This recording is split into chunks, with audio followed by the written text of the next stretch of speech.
Thank you and warm welcome to our participants joining today's event. I'm calling in from the land of the Brinja people of Maruya and pay my respects to the traditional custodians of this land. We're living in times of drastic change, including the rise in inequality, climate change, and the rapid development of digital technologies. Last year, New South Wales was clouded with the smoke from the bushfires, and we swapped out those masks for the ones that we now wear because of COVID-19.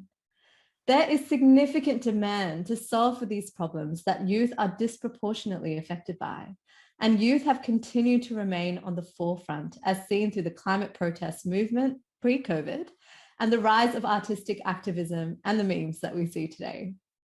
I'm Anorah from Gen A, and I'm part of WWF-Australia.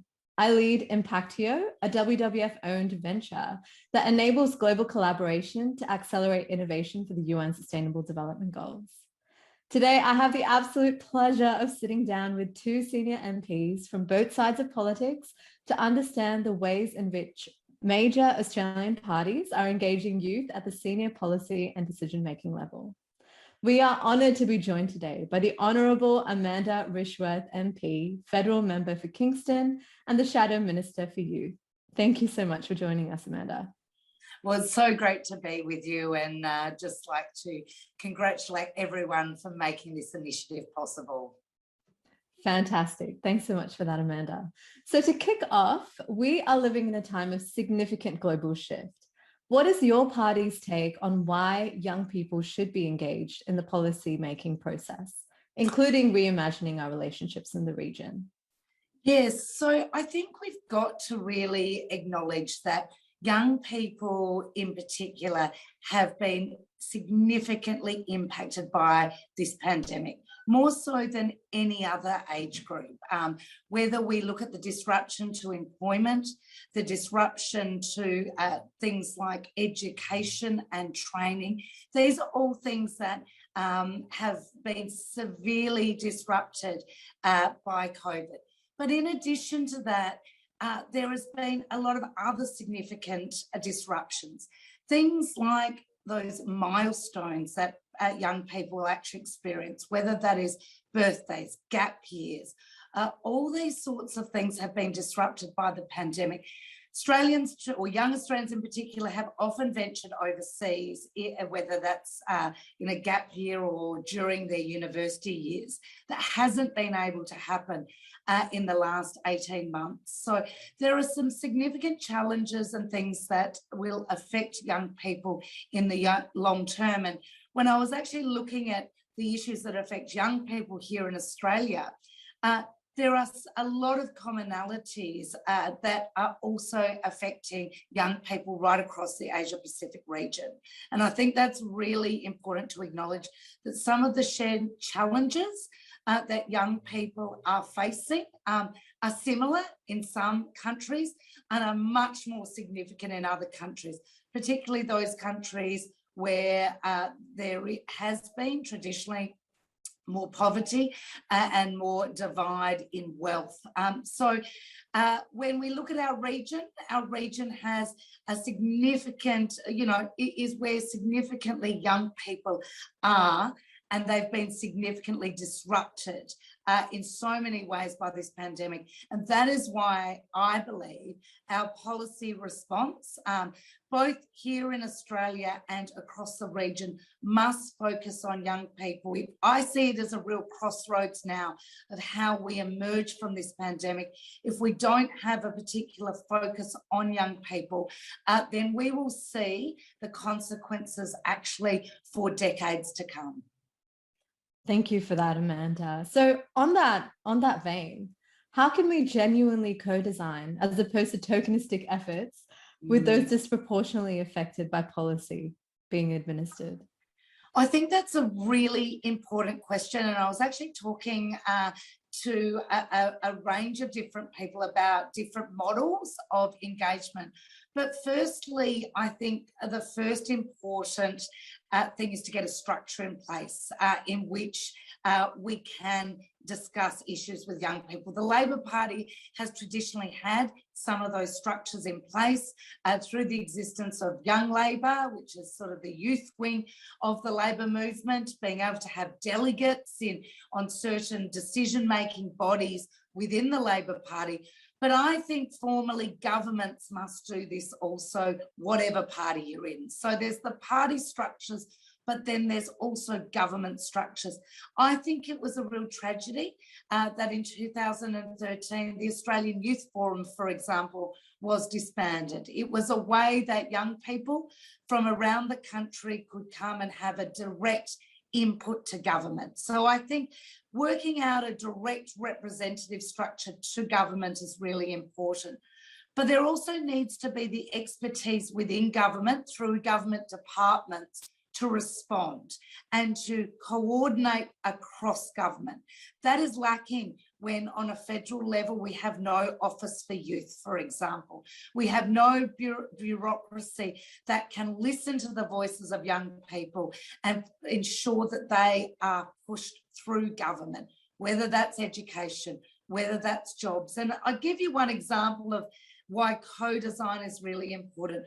We've had a number of youth unemployment programs in Australia that have failed.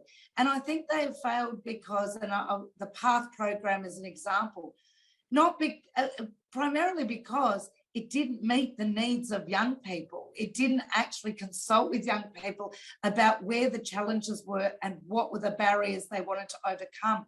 So I think as we move forward, we need to make sure that not only is there a formal process for true co-design and discussion with young people from the federal government, but there's also, importantly, a bureaucracy to deal with it. And I think it doesn't matter what party is involved, there needs to be that structure to ensure that young people's voices are heard within government.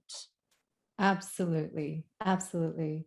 Now, young people have been the most adversely affected by the pandemic. Why are you lobbying government for a COVID-19 youth recovery strategy?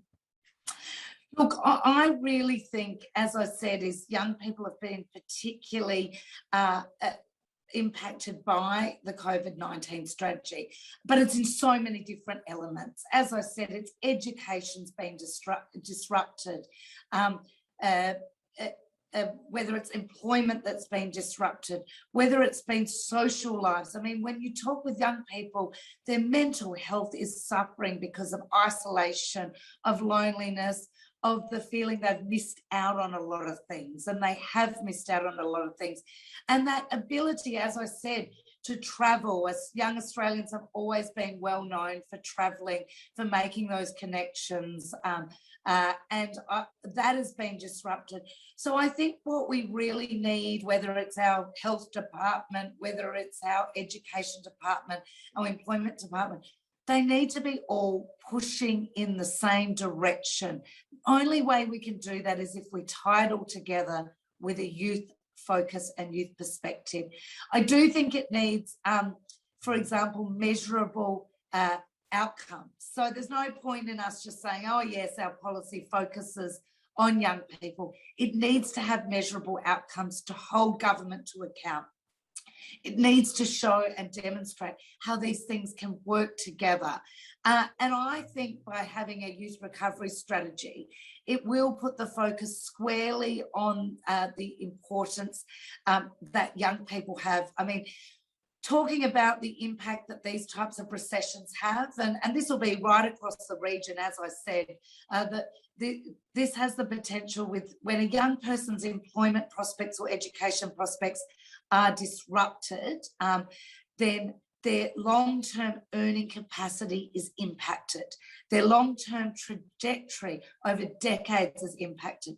So the other reason I think governments right around Asia, Australia need to focus on young people is our economy will suffer if we don't really focus on getting young people back on their feet as we emerge from this pandemic. So that is why I think this is of the utmost importance because, like I said, we are, I feel, at a crossroads, and if we don't put enough attention, our economy, our region will actually suffer, that because we don't have that focus on the next generation. Mm. And on that point around crossroads, millennials and Gen Zs are leading the charge when it comes to advocating for our climate.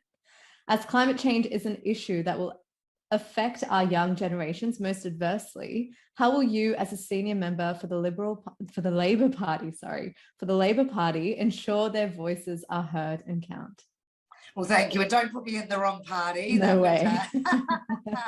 But look, that is a really important question. And it's funnily enough, we have been running a youth engagement survey. The Labor Party has, to try and really get some empirical data so that we can make sure we are pushing these issues within the party. And actually, I held a Zoom last night with over 100 young people to talk with Chris Bowen, our Shadow Minister for the Energy and Climate Change, so that those young people could put forward their views about how urgent they believe tackling this issue is. And I think that is the issue that I've got to make sure I enable young people's voices to be heard, that this is an urgent issue, because if we don't start dealing with it now, this is not something we can turn around in a 3-year term of Parliament or even a 6-year term. This transition to net zero, really at a minimum by 2050, if we're going to limit that global warming, is critically important. So I have been very much committed through, whether it's online forums, whether it has been through our youth engagement survey, to really listen to young people and to amplify their voices. And I would just encourage anyone that's participating here, is if you feel passionately about this, don't be hesitant to approach your local member of Parliament. It's a really important way to get your message across, whether you organise it in groups or as leaders in your community. I would be making sure that your voices are heard loud and clear, not just by myself, but by your local MPs, to make sure that this issue is on the agenda, because that does make a difference. And I would certainly encourage people to do just that. Absolutely. And just on that, is a target for net zero by 2050 ambitious enough? Because at the moment, Australia does have all the resources to become a leading exporter for renewables by 2030. Absolutely. Look, I do think we need to be ambitious, but as I said, this transition is going to take time. It is going to take investment, and we're starting from a very low point. Unfortunately, from my perspective, Australia has no pathway to actually get there at the moment. There is not the right policy settings in place to even come close to net zero by 2050. So look, that is the bare minimum we have to achieve, but we need a way to get there. There's no point in setting these targets if we don't have the policy settings to get there. So part of our job as an alternative government is not only to these important targets, but demonstrate how we're going to get there, and that is going to be in a range of different industries. Of course, energy is one of those, but transitioning to electric cars is another. And looking at how we roll out renewable energy, but also make that available to industry. So we do need a pathway to get there in addition to that. I guess it all depends on where we start. And the trouble is, as every year goes by, we have a lost opportunity without aggressively moving towards that target. And so that is the difficulty that we now face. We need to implement those policies. And every year that goes by without a plan to get that to that net zero by 2050 does make it harder to actually meet that goal. And that's why action's just so important. Yeah, action is definitely really important, especially at a pivotal time like this. Now, a key but often overlooked asset in our regional engagement is our Asian Australian communities. What is your party's position on multiculturalism, and how is it responding to the growing incidence of racial discrimination during the pandemic? Look, absolutely. Our engagement with our Asian neighbours is only enhanced by having the vibrant multicultural diaspora that we have in Australia.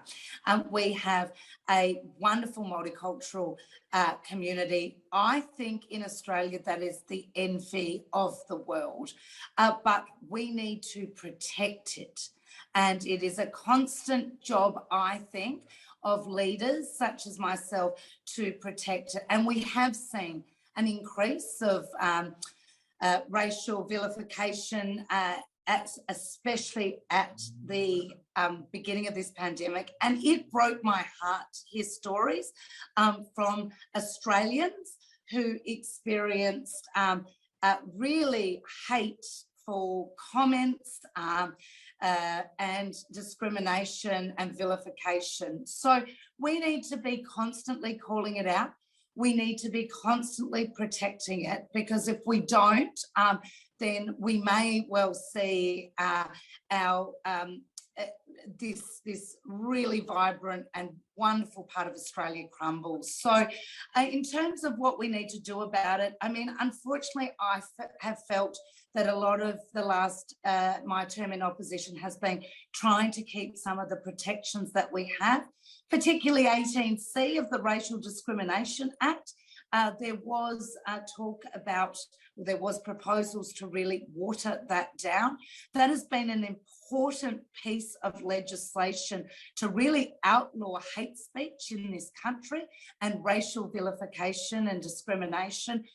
So we've had to protect that important piece of legislation, and so many of the communities, young people in our communities across Australia stood up against that change and said, we don't want to be in a country that hides free speech, really what is really hate speech and racial vilification. So in one breath, we need to protect these laws, and then we need to be constantly vigilant about promoting what racism is and how to call it out and how to deal with it. And I think we need to be constantly dealing with that, talking with that, and looking at programs to make sure that we are dealing with that. And I think young people really hold the key to that. Young people in communities right around Australia talk to me about how they're stereotyped, and they are really brave when they speak out, but they need us to be allies. And so young people have been really, I think, inspirational, and we need to take their lead with some of that stuff. And that cross-cultural understanding is really important. And that's why I do think more than ever, as soon as we can get our international student community back here in Australia, as soon as we can ensure that Australians can go and visit countries within Asia, that does, again, promote better understanding of our cultures right around the country. But I do believe we've got to stay vigilant. We've got to fiercely maintain our multicultural country that has been, I think, the envy of the world, but that you can't just, it's not a set and forget kind of setting. We need to be constantly working at it, constantly calling it out, and making sure that this country is all the better from our diaspora from right across the world. Absolutely. And as a follow-up to that, as borders remain closed, geopolitical tensions rise, and Asian studies and research programs have been scaled down in our universities. Are you worried that we're going to lose a generation of Australian leaders familiar with the region? Look, I am worried that this COVID pandemic has made countries look really inward. Countries, governments have had to look inward during this COVID pandemic. And I am worried, as I said earlier, Australian young people have enjoyed travelling, of connecting with other people, of travelling to other universities, of sharing research. So I am worried that this COVID pandemic has forced countries to look inwards. So I do think it is concerning. So I do think that we need to, as we emerge, really focus on programs. I was disappointed that the new Colombo Plan program was cut. I understand that, you know, at the moment that is difficult, but it's those types of collaborations that need to be a focus, whether it's a business programs, whether it's these other programs that need to be focused on in the short term to reconnect. But more than that, we really need a long-term plan of engagement. We had the Asian Century White Paper that Julia Gillard commissioned and launched.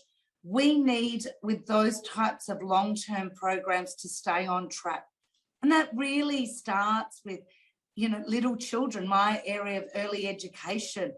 We need to start then. We can't, I mean, COVID has impacted those people-to-people relationships and those leaders, but we need to really embed some of these things early on and make it a lifelong opportunity of engagement and outward-looking perspective, I think. And I think languages at school, Asian languages at school are critically important. And that's not just been a trend of Australian schools struggling with languages, second languages in particular for students and the interest in that, but particularly Asian languages. And so I think, once again, a renewed focus on some of the short-term engagement that we can ensure our young leaders are immediately engaged back in the Asia-Pacific region, that young leaders from the Asia-Pacific region are engaged with us as well. But I think we need to really put in place a very long-term strategy so that issues like this pandemic don't get in the way, because there's bound to be other things as well, but we need to really embed some of that cross-cultural understanding, some of those languages that is really long-term, that starts in early childhood education and goes through our school system and then therefore continues on at university or in other domains. Absolutely. And on that point around, you know, skills that is important, especially during a time like this, that young people should think about developing. You were elected as a member for Kingston at 29 years old. How did your personal experiences influence your career journey to date? And what do you see are the key skills young professionals will need for a post-pandemic Asia-adjacent future? Well, look, I was quite young. I've aged a little bit in the role since then. But look, for me, what really drove me was I was a psychologist before I was in Parliament. And so therefore, I really wanted to improve quality of life. So that was my driving passion and something that I really believed in, and I saw politics as a way. I think there's a couple of important parts of that journey that were really important. The first is to try and make yourself uncomfortable, put yourself in uncomfortable situations.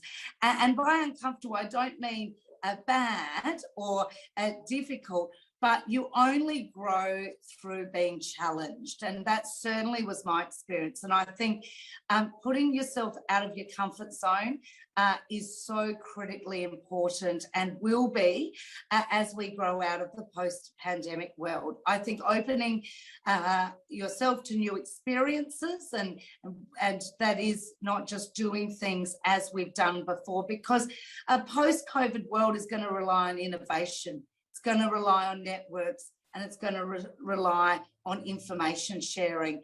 And so in addition to sort of not doing everything as you've done before, I think having that type of mindset is going to be critically important. And that certainly has been my experience in politics, but I think it's for any leader is going to have to be really pushing themselves out there. And I think those networks are going to be critically important. I think the people-to-people links are going to be incredibly important. If we think of where the young people are in the world, they're all in the Asia-Pacific region. It is the sort of youngest part of the world. And so the opportunity is there. And so I think looking out for that opportunity, looking upwards and outwards is going to be really important. There will be, I think, a decision to be made by governments and businesses as we move forward of whether we just keep looking inward post-pandemic or whether we really push our views outwards into our region and into the world.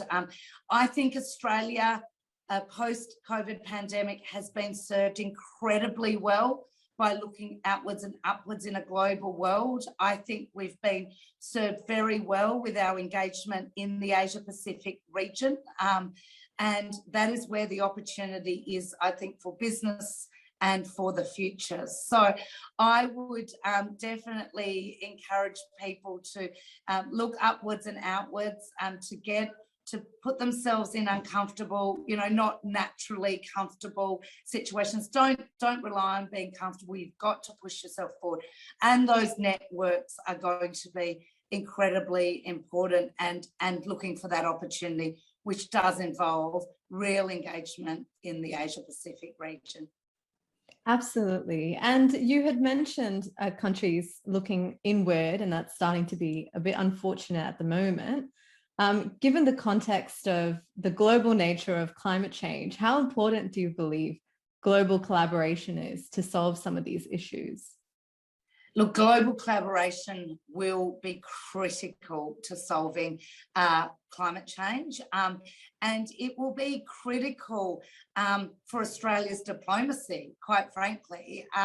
If Australia doesn't, we know, for example, our Pacific neighbours, it is their number one issue. They're dealing with the pandemic in some places, but global warming is an existential threat right now for many of those atolls. So if Australia wants to be taken seriously in the world, they must not only act on climate change, but engage in some of those global multilateral forums. So Glasgow is going to be critically important. And Australia, if we are going to be taken seriously, we must be full bottle about this, quite frankly. So the global agreements are going to be critical. They're going to be critical to actually deal with climate change, but they are going to be critical when it comes to diplomacy and being taken seriously in the world as well. And I think there has been a global shift with the election of President Biden.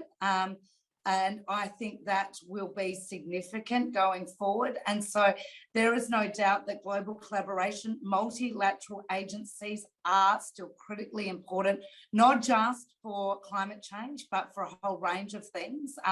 But if we are going to be taken seriously as true middle power, a middle power country in our region, in the rest of the world, then we have to properly play our role in those global collaborations. Absolutely. And with that, I'd really like to thank you, Amanda, for taking the time to have this interview today. Thank you so much. Thank you.